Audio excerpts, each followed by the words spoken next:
I'll tell you what, dude. I was a hot little potato for a lot of this episode.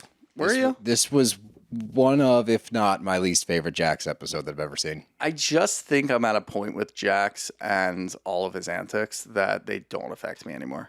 I would love to be there. Yeah. I would love to be there, but the way it's probably the subject matter that gets me so hot and bothered, and not in a good way. I imagine I take it a little more personally, which is also a me problem that I let him get under my skin. Fair. But yeah, I'll save it for the pod. Save it for the pod. Bros and shows. I gotta have me my bros and shows. Bros and shows. Bros and shows. I gotta have me my bros and shows. Good afternoon, everybody. Welcome back to another episode of Bros and Shows. I'm your co-host, Steele Russell, joined as always by the one and only Santa Gutrita. Is it because it's Christmas in July? No, Santa Clarita. Oh, okay. I thought you were calling me Santa Claus. No. No? Just no. All right. Thought I was just a holly jolly kind of guy. Maybe not today. Sometimes you're holly and jolly, but we are fresh off of a live show last night. We did a little live with Zach Peter down at the City Winery in Philly. Giorgio Says was there. Jackie Goldschneider had a blast. And now we're in post-show recovery mode. And as some of you know that have heard us talk post-show, it's weird how drained you get the next day. Yeah, you're sort of hungover just from Adrenaline? Adrenaline? Yeah, probably. Like a performance issue. You can call it a skill issue if you really want to, but it just happens every time. Yep. So we can do. It was nice to cozy up, and I was like, I'm going to watch a little Valley. We got the finale, extended episode, and god damn it, if I wasn't livid. I was livid. Yeah, I kind of figured that was going to be your takeaway from this episode. I thought it was good, honestly. I think the Valley has, and we've talked about this for week after week, it's gone through a lot of problematic episodes. Yep. It's gone through some very questionable episodes. Yep. And then I would say Hawaii was sort of that break in the middle that we needed. Kind of got us back to even footing. And the show, I think we said this early in the season, we didn't really know where the show was going to go. I think I even had a hot take that the show wasn't going to last after next season. I've kind of changed a little bit. There's still some things that are popping up here and there. Obviously, Jax being gone helps a lot. But I'm fully back in. I think it can be one of the best shows on Bravo for a couple of years, just because these people are nuts. I agree. And I think the best way to put it is they landed the plane. Yeah. It was a little shaky there, but Sully jumped into action. They landed that bitch on the Hudson. They bounced back. Shout out Sully. Yeah, shout out Sully. But they bounced back well because we were in the midst of the season. We had, I think it was like 3 in a row where it's like, Jesus, what are we doing here? This is going south in a hurry. Yep. And I think that they did a good job of shifting and highlighting different things. And I think another part of it is at a certain point, and I'm sure for the majority of people watching, or at least a lot of people watching, are able to be like, all right, I'm not going to pay too much attention to the Jax scenes, or you get to a point with Janet where you just kind of brush it off. It's like she just sucks and it is what it is. So I think once that was set in stone, where I didn't react so much to the Janet stuff, and they were highlighting Dodie and her pregnancy journey, they were highlighting all sorts of different things that were a little bit happier. And I think also like Michelle and Jesse, them turning a corner where it wasn't so angry at one another, that also helped. Benji and Zach, they were great to watch. I loved watching their scenes one-on-one. So I think there was that turning point that was very important. And I agree with you. I think that this still has the potential to be one of the better shows on Bravo. I'm excited to see next season. I'm curious about the other moves they're going to make in the offseason because there's a lot of pitfalls. If they bring those parasites from VPR onto the show, it's going to take a weird turn. If Janet and Jason come back, that's another hurdle we're going to have to get over because they're so alienated, other than fucking Brittany, that I just don't see how the flow of the show will continue if they're back. Yeah, I kind of have changed a little bit when it comes to Janet, just because I think everybody really dislikes her, right? Sure. But I think the cast is starting to see it, and I feel like where we are at the end of the finale, you can see that the cast understands what's going on, and they see Janet and Jason for who they are. Except for Brittany, which, may never change. But I think we need at least another season just to see how they go. I'm not even going to say another season. I'm going to say, let's see how the reunion goes. Okay. Because if they go after her and a good amount of the castmates go after her and try to hold her accountable for it, let's see how she handles that. Let's see how Jason handles that. And then we can kind of make our decision at the end of the reunion, which is a weird place for me to be in, honestly, because I think 2-3 weeks ago when Jax was announced, I said, now do Brittany. Or, I'm sorry. Oh, whoa. Wait, no. Whoa. We'll have to see how Brittany handles next year, too. But I said, now do Janet. She might be necessary. I'm really unsure. She might be a necessary evil for the show if you don't have somebody like Jax, who, I think they are teaming up, and we'll get into that a little bit later. But I don't know. I think the jury's still out on her and Jason. That's the funny thing now, dude. I'm like, Jason, get the fuck out of here. Like, He's Janet, showing his true colors now. exactly. It's starting to come out with Janet. She hit this level, like at the bottom, and she just stayed there, right? It was just consistent. So at a certain point, you know what to expect. I agree with you. There is a place for that on these shows. It just depends how much into the shit she's going to go, because it reaches a point where it's not fun to watch. Right. Jason was just this gradual decline. And then by the end, it was like a quick, steep drop off. And it was like, you went from being the quiet, awkward, nice guy in the group to being a vindictive, shit-talking asshole so quickly in one season. And watching the progression of that, or the degression of that, regression, whatever it is, was fascinating to a certain point. But it got to this, like the end of the finale. I'm like, what do you offer to this show? Like, what do you bring to this? Nothing necessarily. And I do think that his weird ability to be with Jax and stand up for Jax really was a pitfall for him too. And I think this episode, we thought, just to use your analogy, Janet was just kind of coasting along the ocean floor for a while. We didn't really expect much from her. She dipped out a little bit here and there. Jason joined her on the ocean floor and then fell into the Marianas Trench. I was going to say that one too. Yeah, Nice so it's just bizarre the way that he's done that. And I don't think he was never held in some high regard. We never really liked Jason. We would just have those questions. He was just there. Why are you with Janet? You seem like you're a normal person. You seem like you have a good head on your shoulders. This year, we find out why he's with Janet. If you, at the end of this episode, have to be the person that Janet is telling to calm down, there's probably a problem in there. I'm going to assume there's an issue in there. And there's definitely an issue with your marriage. And we're not rooting for any failed marriages here. We never do. But if you're going to go after Danny and Nia and say, you guys act like your life is perfect, we see a lot of cracks in your armor for your marriage that you're not sharing. Instead, you're going the other direction and getting tattoos of your rings put on. You think it's like a funny little bit. You think it's a cute little moment for your marriage, and you get to talk about people being online and being mean to you. In reality, the rest of us are looking at that like, what's going on, guys? I got something to say about that later. Don't worry. But yeah, I think I'm probably more on your team with this than you probably thought I would be. I'm okay with running it back with them and kind of seeing where they're at. I don't think they need Janet or Jason by any means, so I don't want people to think I'm saying that. They're not necessary. I think the show would be fine without them because of the rise of somebody like Zach, because we know that Jesse's got it in him to, be a good evil person. He might take it too far every once in a while, especially Jesse with Fan Michelle. Club. Jesse Fan Club, number one, right here. That's me. But I think there is obviously a lot there. We just have to see what we have, honestly, without Jax. Yeah, I agree. But let's dive into the finale, and we start out with Janet, Lala, Michelle, and Brittany. Ooh. I know. It's so tough to be a podcaster for this show when Lala and Scheana pop up, because my brain turns off. Yeah, I agree. I don't want to be part of it. Sosa's a cute name, though. I like the name Sosa. I like Sosa. No, that's pretty solid. Everybody loves Sosa. The sad moment that comes from this for me is, they're all now looking at this baby. Everyone's getting baby fever again. Like, I didn't think I wanted another one, but now I kind of do. Michelle starts talking about maybe having a baby with Aaron. They have since broken up. They are no longer together. Yeah. So I would love to know why. If it's because he's too much of a bitch boy to be with somebody and deal with Jesse, that's kind of funny to me. But I do feel bad. I wonder if she cheated on him. Dude. We are not. Wait. We are not saying that happened. Okay. She's been going on hikes with a jelly guy, a jam guy. Got a new jam guy. She's moved on from honey to jam. The natural progression. The big difference between peanut butter and jam is? So they're talking about... Brittany gives a Jax update.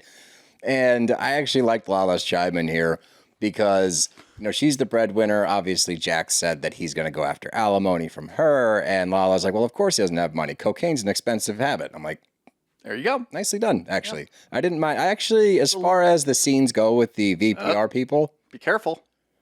this was tolerable. All I said was I tolerable. know, but yeah, you just. I'm not saying come back to the show. I'm not saying sign him up, Alex, you dick. I'm simply saying this was a tolerable scene. Scheana at the end is proof why they should not be involved in the show. It's just Scheana and Brock together. God. Brock can go fucking kick rocks. What a loser. I mean, Sheena's. A lot of people are saying, and we talked about this last night in our live show with her book, her tell-all, whatever the fuck it is. A lot of people are like, oh yeah, she's off the show. She's writing a book. She's just trying to make money from that. I see it very differently. I think it's an application. For I liked reality. your theory. Give our audience your theory. I liked it. So I really do think. I think that Sheena's book is not a tell-all. I'm done with reality TV. I'm just going to pop up here and there on different things. I think it's a full-blown application to Beyond the Valley. This is what I can bring. I've got a cheating scandal with Brock that I can talk about. I've got, we're probably going to have another baby at some point, I'm sure. She probably moved out of that rinky-dink little house that we used to see at VPR all the time.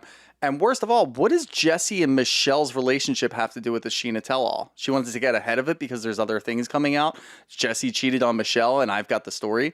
That has nothing to do with your VPR days. That has nothing to do with you individually. We don't really know if you and Michelle are that close. We see you in scenes together because Michelle needs people to fucking film with. But otherwise, what is it? It's so that she can bring things to the Valley. Like, I've got all these things that I can bring to the Valley. Please sign me up.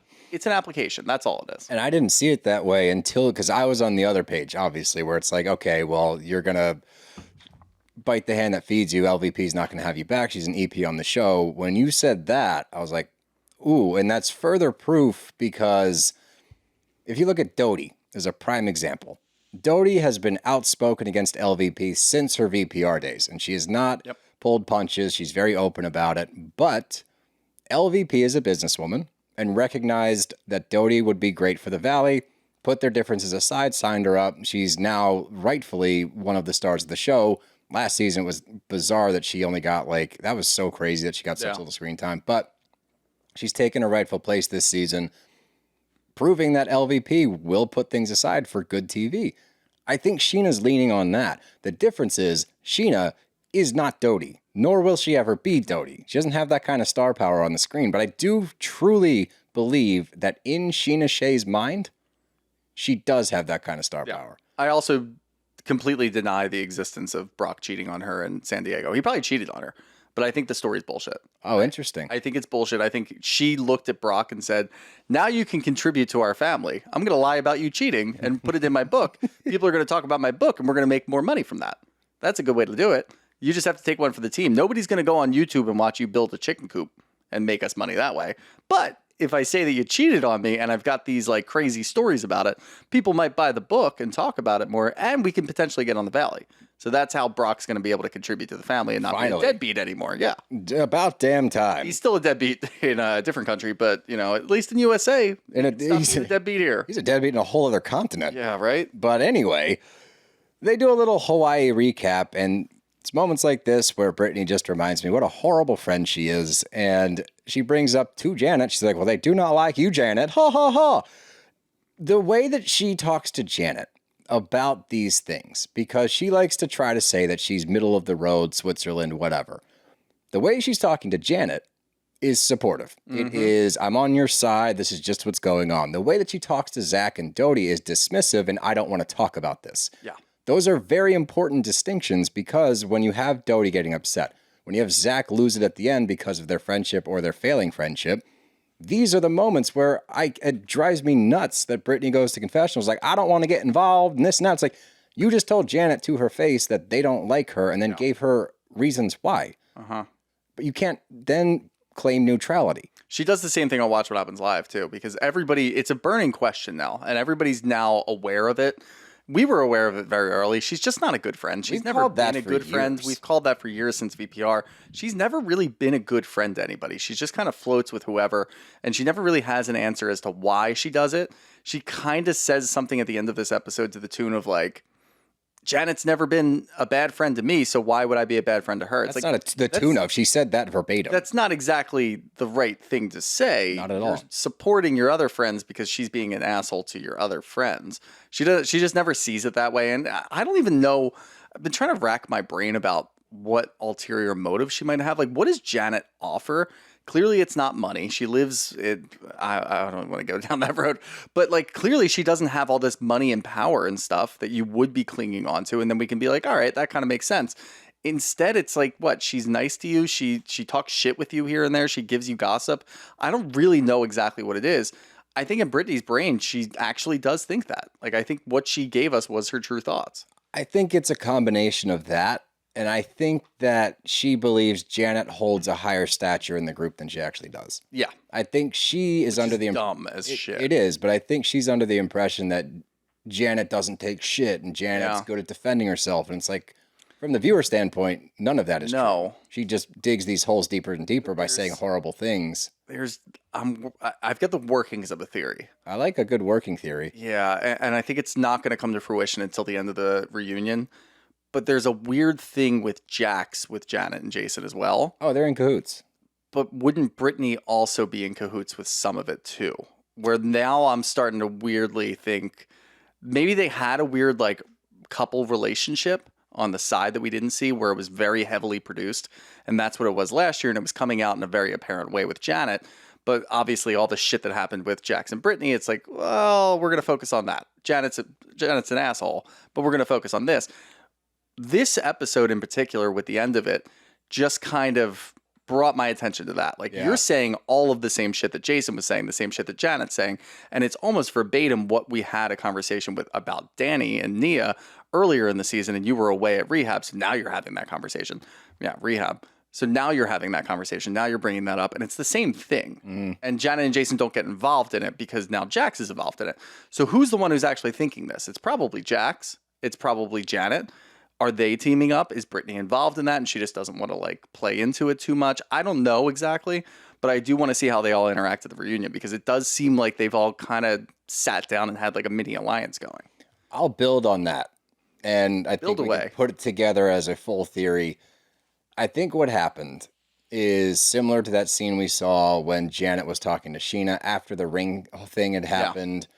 And then they worked themselves back into a tizzy because they realized, ooh, this could be a storyline. So actually we are mad about it again.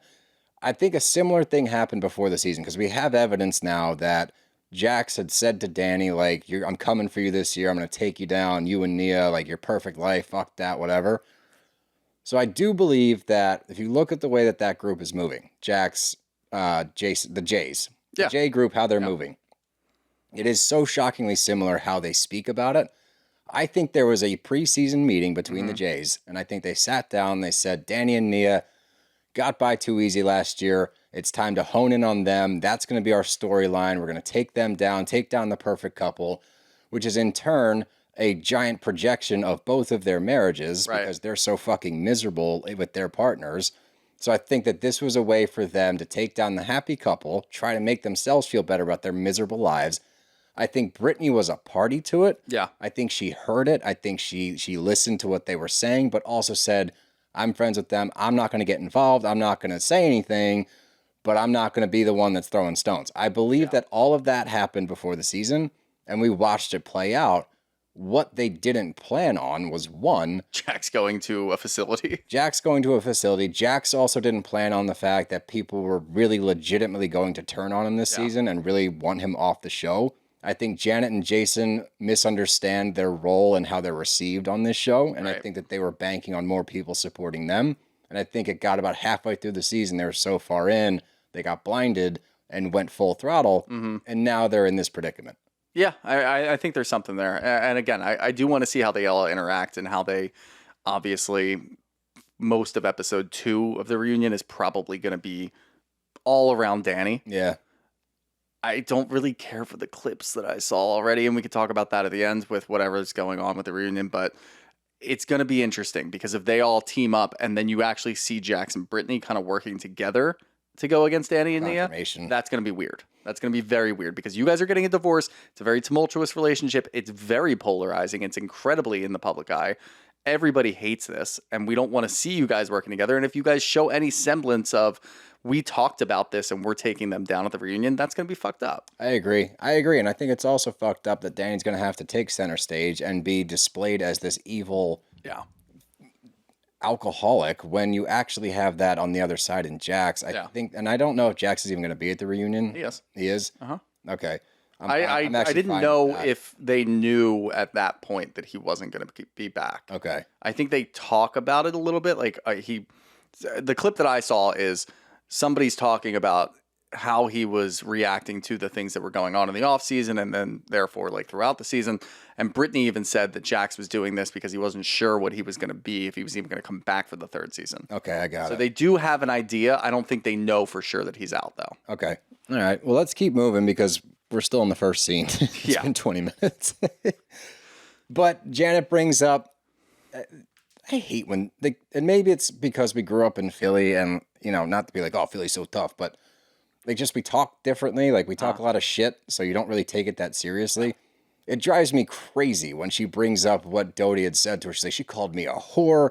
She threatened to hit me. She called me a fan. The fact that fan is lumped in with those two is really fucking The slur. funny to me. Yeah. It's crazy. Clearly, she's not going to hit you. No. Okay, she's never hit anybody. She's not going to fucking hit you. A whore is just like a generic thing that she threw out there. Jesse called his ex-wife a whore. Correct. Multiple times. Not that that's okay. But they've moved on. It's funny that she's trying to place so much emphasis like she was they said these horrible, unforgivable things. It's like she was pissed off because you were being an asshole and she said some shit walking away.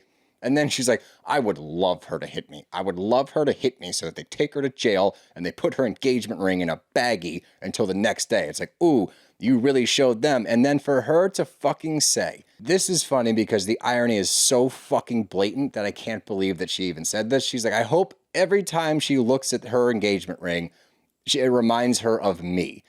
No. Every time you and Jason look at your shitty tattoos on your ring finger, you will think of Dodie because you legitimately got a tattoo because Dodie brought up a rumor that nobody believes. Yep. Dodie got engaged with an actual engagement ring. You idiots were so insecure and trying to hide something that you got your bodies inked for life. Yeah. It was such a throwaway comment. Kristen even admitted that it was a throwaway comment that nobody believed, including her, that she just wanted to give you a little taste of your own medicine because of what you were doing to Danny and Nia.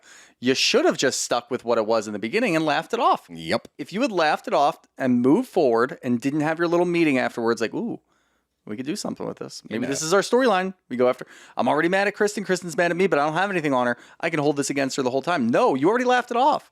And everybody saw you laugh it off. So you can't now turn it around and then go even further by getting that tattoo. That's insane. It's just so stupid for somebody who very clearly is a fan, somebody who very clearly understands how these shows work.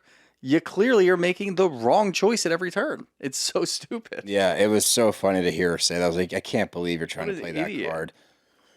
I want to move on, but look, I'm a little tired from last night, a little groggy from the show, and I've got something. I need a little pick-me-up right now. So I'm just going to grab a quick Magic Mind. Yeah, I'll join you. Don't mind. Because these things always pick me right back up, dude. I can't believe I forgot to take it this morning because I take it every morning. It's not like a substitute for my coffee by any means. I have my coffee and I have this. I usually just have this right before I leave work, and I feel so much better when I'm driving, feel so much better on the way to work. And look, who wants to go to work? But Magic Mind helps me through it. It gets my brain fog completely released. It's great.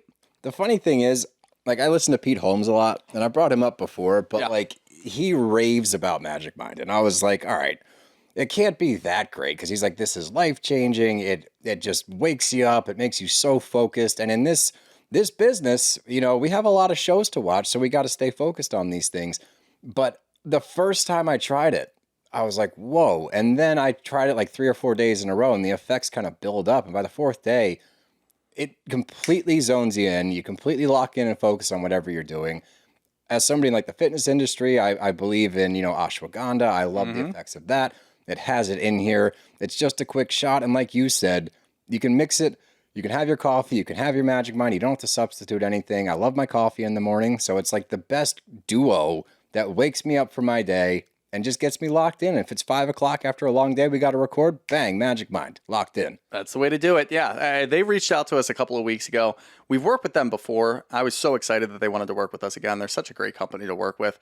And again, I knew exactly what to expect. They sent us a bunch of shots. Within a couple of days, I just started feeling so much better. They're an actual product that even when we're not sponsored by them, I still want to go get some. Yeah, same. I still want to make sure that it's part of my morning routine.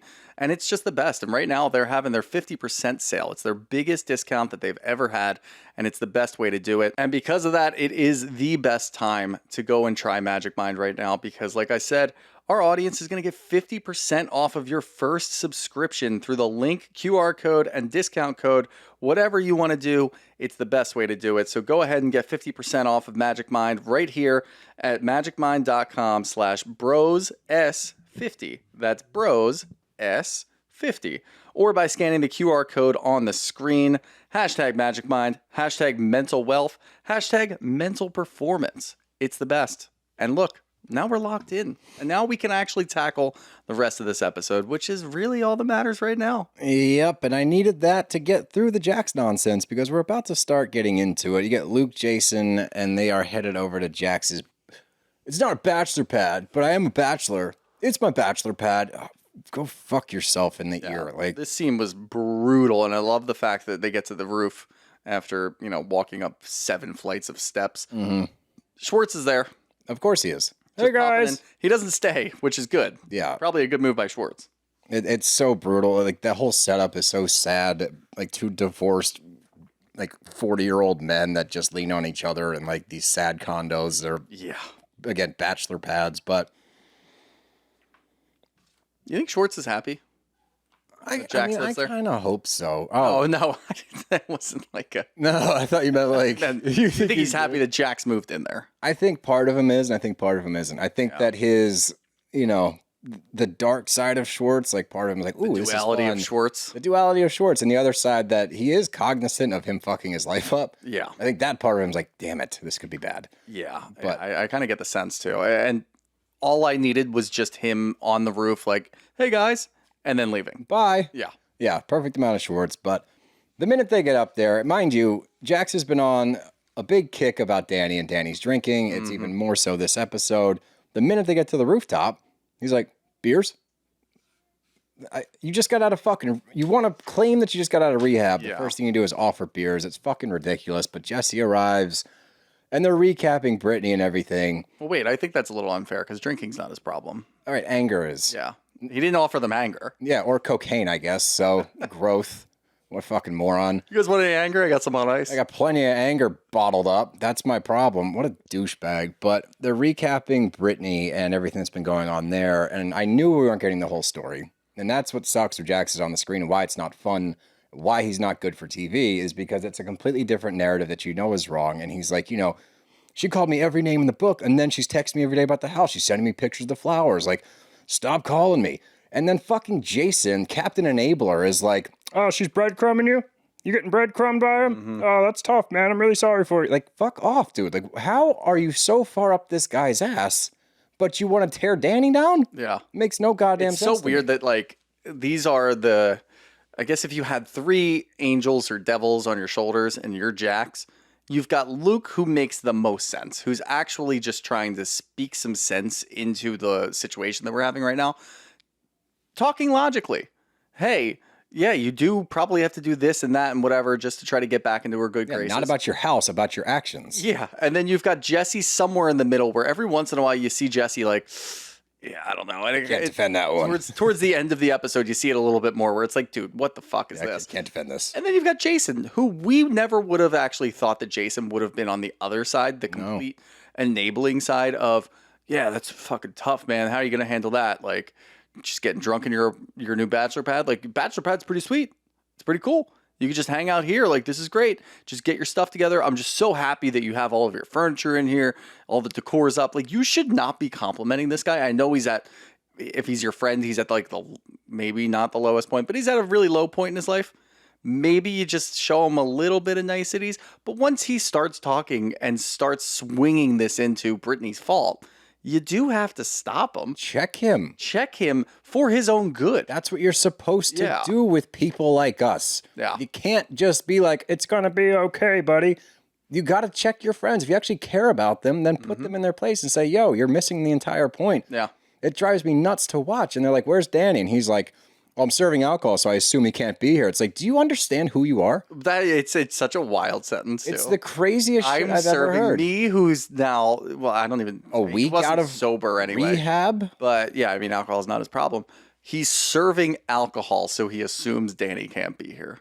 It's What? the most wild statement that he's made, and that's saying a lot. Do you think he's gonna get shit-faced drunk on your roof with this crew, and then grab your ass? I don't know what his Grab Jax's ass? Yeah, he's gonna grab Jax's ass. Yeah. It just makes no sense. It's such a clouded statement, and they start going further in. And Luke, again, voice of reason, is like, where did this come from? Yeah. He's like, what the fuck is this? And I know exactly where it came from.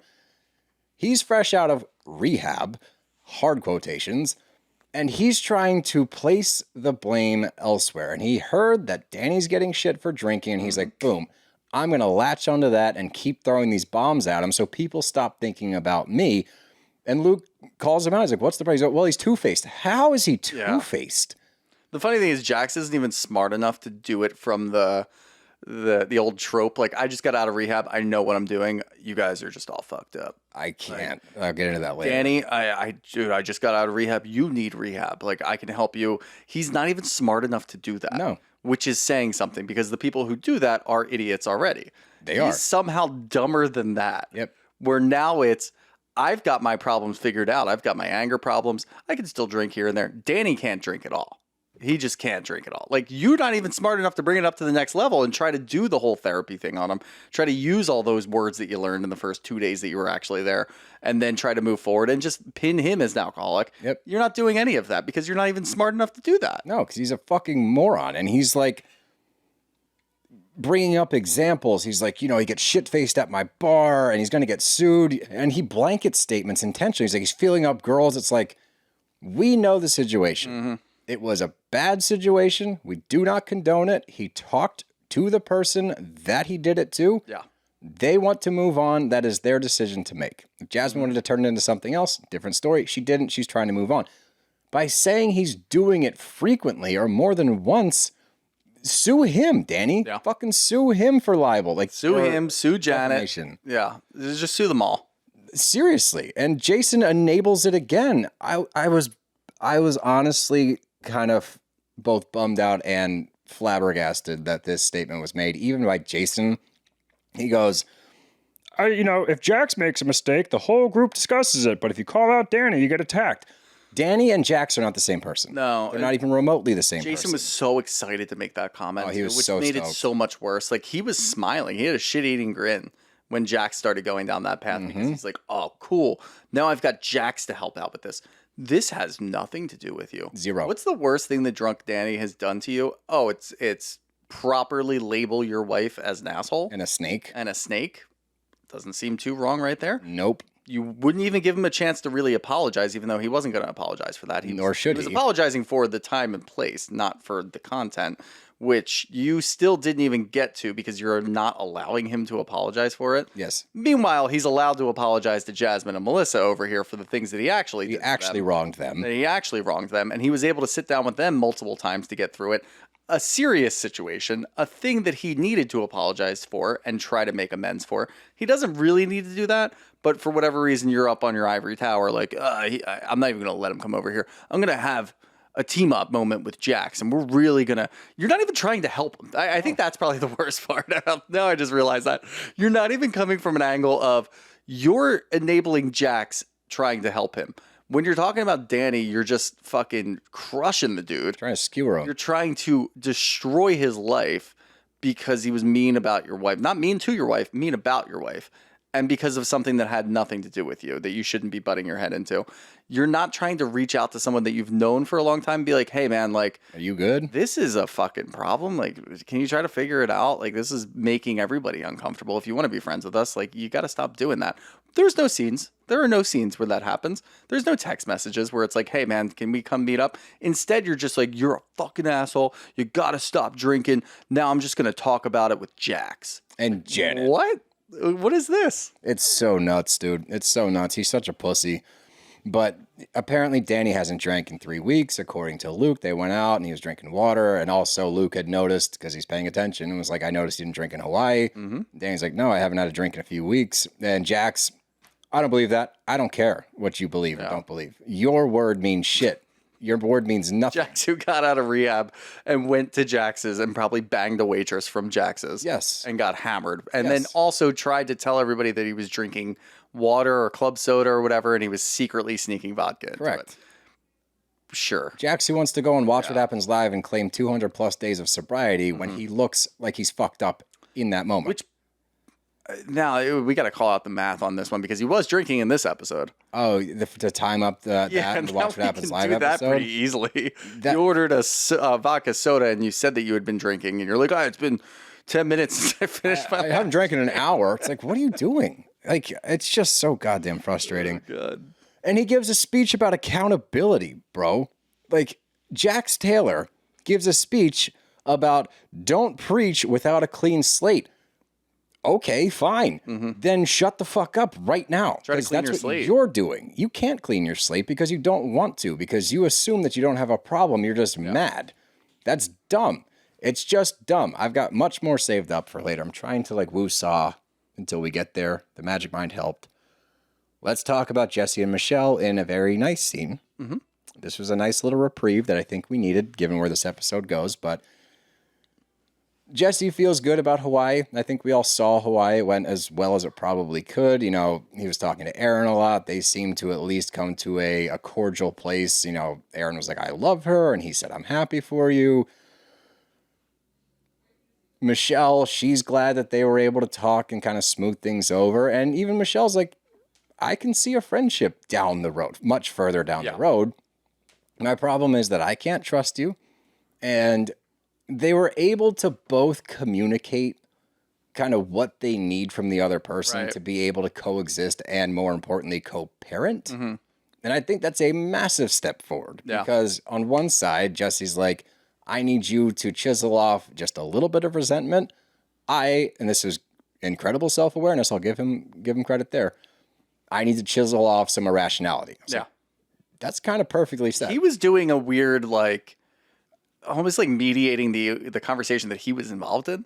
Yeah. He was trying to get her, and she did, I guess, once, but she didn't really agree to a lot of the stuff. But when he was saying, like, I need to do this and you need to do that, or I would like it if you could do that, she wasn't really biting on that. So he was doing the, like, I'm giving you an option here where you can take a little bit of accountability and saying, like, we're both just trying to win. We're just butting heads. We're doing this. And they say it in the reunion, too. We're both just trying to butt heads and come out as the winner. And we can't do that for Isabella's sake. And he's just trying to, like, navigate that. Like, hey, you can take a little bit of responsibility here. And she does to some extent. But really, she's putting it all on him. And it's like, okay. That's how you took it? That's how I took it. But she... Fucking Jesse fan. There were so many moments where Jesse could have just completely popped off. Jesse, by the way, this was disingenuous in my opinion. Oh, was it? I believed some of it, but I believe that it's hard to tell without knowing his girlfriend. I agree. I just think he's cognizant of this is getting close to, if not the finale. Yeah, I maybe. think he's cognizant of that. I think this is a played up moment. I believe some of the sentiment. I do believe that he wants to move forward. I do believe that he's exhausted. All those things I believe. The tears, like getting choked up and his voice was wavering before they really even got into it. I thought it was played up. Oh, okay. Yeah, I don't think it was played up at all. I think there was a know real you men emotions. You don't want guys to cry. That's okay. I cry tough guy over all here. the time. You're the one that doesn't cry. No, I think it's really tough because there was this, and when he was talking to Jax about, like, you just have to find, once you start to love someone again, you can let go. When he said that, I'm like, are you in love with your girlfriend right now? And that's what you're saying because you're able to kind of bury the hatch a little bit. I think they did break up, but maybe they're back together. I don't know. I think they are back together currently. I don't know. So I have no idea. But yeah, between that conversation and this conversation with Michelle, I kind of put it together. It seems like maybe he's in a better place with the girl that he's dating. And that helps him, I guess, move forward with Michelle a little bit. So maybe, but it's really tough to say because she's not on the show and he doesn't really give updates on the show either about his current relationship. Okay. So I'm grasping at straws to try to understand, but maybe it is all just played up for the camera. But I will say, regardless of that, they're able to reach a point where he takes accountability. He's like, the divorce was not your fault. It's not my fault. It was our fault. I think that's a massive statement for both of them to take into account. It is. I didn't think Michelle was going to take that. I didn't either. I thought she was just going to be like, no, it is your fault. No, but I'm glad that it was a mutual understanding because they both fucked up. So I agree with that sentiment, and they're able to hug and crack a joke. I think Michelle's even trying to figure out how to navigate him. I think she's tired too. She's got to be exhausted. He shows that he's exhausted. He told us a million times. So maybe she's tried to just hit a point where like she can bite her tongue. Yeah. You know what I mean? Like this means nothing if we get into a huge fight right now. It's just going to set us back again. Yeah. If I don't say anything and I just kind of agree with you and then we move forward, it might be nice. I might have a nice Jesse. It was nice. Yeah, it was. They laughed with each other. This is not really comparable, but he's now best friends with Luke and Dodie. I know. So if that could happen, maybe you guys can be friends and Aaron can be friends, although you're not together anymore. If Luke and Dodie can be the most stable couple in this show, anything can happen. He's not going to drive to the valley for them, but, you know, it's nice to know It's nice he can to drop know his that he daughter has off. friends. Let's get to Brittany and Cruz. I like this moment of putting out the mat with the Cartwrights on it. You know, she might be a shitty friend, but she's gone through a lot. So to see her finally separating from Jax is very relieving as an audience member. And What does she need like a 4-bedroom house for, though, as a I think as a at woman? this point, fucking Jax. Just get a condo. Shut the fuck. Like that was, and I feel like because he's such a big pile of shit, that moment got glossed over. Yeah, dude. People weren't really talking about that. I won't either. never forget it. He literally said a woman can't handle a 4-bedroom house. What does she need this for as a woman with a backyard? Maybe she'll start to realize like how much it takes to actually own that You house. haven't been there in paid the a bills. year. Like you're the one that can't take care of anything. Oh my God, it's so I thought, you know, frustrating. I thought maybe like, you know, sending the gardener over and like watching you actually have to pay for that. Like you'd realize how much it is. You haven't paid any of this. No, I'm she's still on the paying hook. off your debt. She's paying off your taxes because you're a deadbeat in every facet of the word. In every single facet of your life, you are a deadbeat. Yeah. And you're going to put it on her. It's crazy. But I just, yeah, and since the tax thing has come to light, and obviously he was 7 months late on the mortgage payment, the fuck did he or the investors? get a condo? I don't know how the fuck he got a condo. That is insane to me. Maybe Alex Baskin paid for it. I don't know. But how did he get that bar? I know Brittany's involved in it, and there's other Brittany was investors. a big part of that. But which of the investors were like, yeah, Jax needs to like, I looked at his financials, everything looks good, he's in. Well, no, he That's just didn't. bad business. He didn't put any money in it. I know, but he's Just still the face and the name of it. Yeah, but there's got to be an equity standpoint at some point in there. You could definitely get that dumbass to agree. Like, we're going to use your name, image, and likeness, and we're going to pay you a flat rate. Yeah, that's Here's a payout, and we're just going to use the bar. He's there all the time. Because he wants a place to drink. I wouldn't even let him in there. I wouldn't either. He's going to ruin the bar. You're going to ruin your namesake bar because you're such a garbage person. Change it to Brits, honestly. Might as well. That's a good name. I would go to Brits. Not a bad name. No, not at all. I don't want to go to Jax's. Fuck no. But Dodie joins, and as we know, she's been on her fertility journey this whole season. Don't worry, everybody. It works out. Because during these scenes, I get really sad and I have to remind myself it works out. But she just went on a doctor visit, and we find out that Luke has 58 million sperms. Bravo, sir. Nicely done. Two sperm visits in 1 year. Yeah. And this is Summer House, and we get to find that's out right. how many millions of sperms you have. Yeah, Kyle had a lot of sperms, It too. makes me want to go do it. You know what I mean? I just want to know how many sperms I got, you know? Why don't you let us know? Maybe I'll do it. Go do that and let us A know. little behind the scenes. Nope, not behind the scenes. You can just You tell want us. me to take a camera with me? I'm going to keep going now. We had a camera following us last night. It made me uneasy. Yeah, we did. That was the Not first time like I've had it. that. The little At the behind end of the scenes show, camera. I turned and I went to the bathroom and then I came back because I really had to pee. I came back and we took the pictures and I turned around. The dude was like right in my face with the camera. Yeah, he said, how'd it go? How'd it go? How do you think the show went? And I'm like, You look at the mic. is that? I looked at the mic and I was like, good, It went great. good. That's Was that me putting the mic in my mouth? you throwing up. Oh, Jesus Christ. Oh my God. But I guess Dodie got some difficult news because after doing all the tests, she started to receive a bunch of emails about the scripts she needs to pick up and the hormones and things like that. And the word infertile and infertility was all over it. And I guess you're labeled, fucking horrifying thing to read. I'm sure. can't as a woman. imagine. Yeah. Can't begin to imagine. But I guess if you are trying to get pregnant for a year or more and it's unsuccessful, you are then labeled as infertile. Yeah. Which is pretty tough. And I can't imagine that is helpful. Yeah. Because a lot of this, obviously it's medical and it's hormonal, it's things like that. I do firmly believe that a lot of it is your mindset and being positive and hoping for the best. So I would love if we could label it something different. Yeah. Just for the sake of the moms out there trying to get pregnant, because nobody wants to fucking read that. No. And I thought Brittany actually handled herself well for once in this scene. Like, she was supportive of her. She's trying to calm her down. She was a good shoulder to lean on in this scene, I think. Yeah, and thank God, because she's had a tough showing being a friend up until then. So she's like, manifest, all that. As we know, it all worked out. So sad moments, guys, but it's all worth it. Yeah. Because we get the golden egg.